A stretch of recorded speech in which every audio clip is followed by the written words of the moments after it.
Hello and good morning, everyone. Welcome back to Almus Market Mornings, your daily dose of global financial updates with me, Swaraj. A lot of developments moved the market, starting with some earning reports. Goldman Sachs posted its earnings yesterday, missing estimates by a wide margin. The revenue fell short, expenses were higher than expected, while its deal making division, also the investment banking division, took a big hit. While on the more big picture stuff, Iran and Russia are in talks to issue a stablecoin backed by gold. Maybe a bigger replacement of US dollar. Time will surely tell. While on the oil front, oil has been pushing higher, backed by bets on the Chinese reopening story. While we have got the BOJ meeting today, and I think even its interest rate decision is out. JK, a lot of developments, and I'm keen to hear your thoughts. Hey, good morning, Swaraj. Yeah, I think we are at a very important crossroad for the monetary policy as well, because we have Bank of Japan, who is right now meeting and possibly the outcome coming very soon, with very good possibility of a shift in their so-called yield curve control and a precursor to adopting a tighter monetary policy. Under yield curve control, they have been targeting interest rates at minus 0.1 and 10, for the short term, and the 10-year at 0.5% or below zero, aimed at achieving a 2% inflation target. And this is very likely to change, if not today, in due course, but speculation is rife that it may happen today. The expectations have pushed yen higher against the dollar over the last few weeks. In fact, since January 6th, yen has surged more than 5% against the greenback. FX option data shows that market is anticipating a sharp move today when they meet with the overnight implied volatility surging to a 6-year high.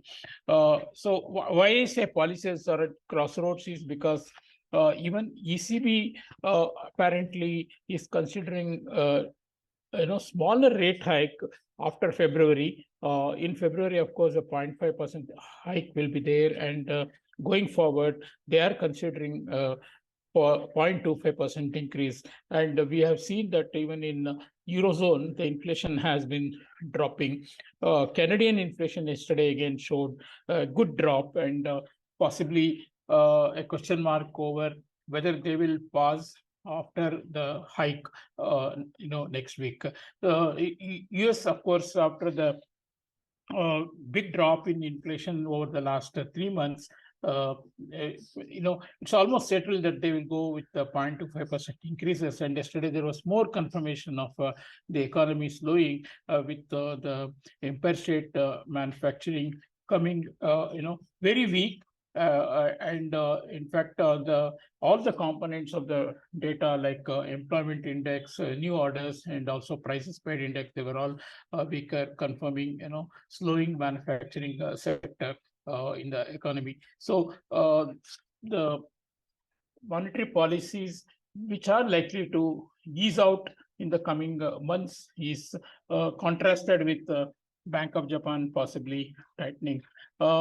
Markets, of course, have a different perspective because they are caught between expectations of a recession in the major economies versus the easing financial conditions. Dow Jones, S&P 500, and Nasdaq, they all fell yesterday. Of course, Dow Jones fell a lot more than others.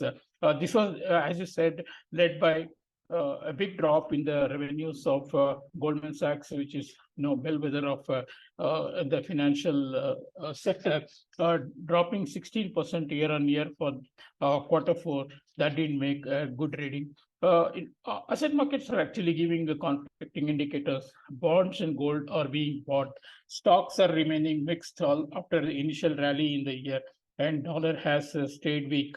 Now, interestingly, even Bitcoin, the bellwether of crypto world, has rallied over 28% in the new year, and the prospects of recession are ruling the sentiment, with the Chinese and US data so far confirming the same. On the FX side, Euro saw a lot of profit taking.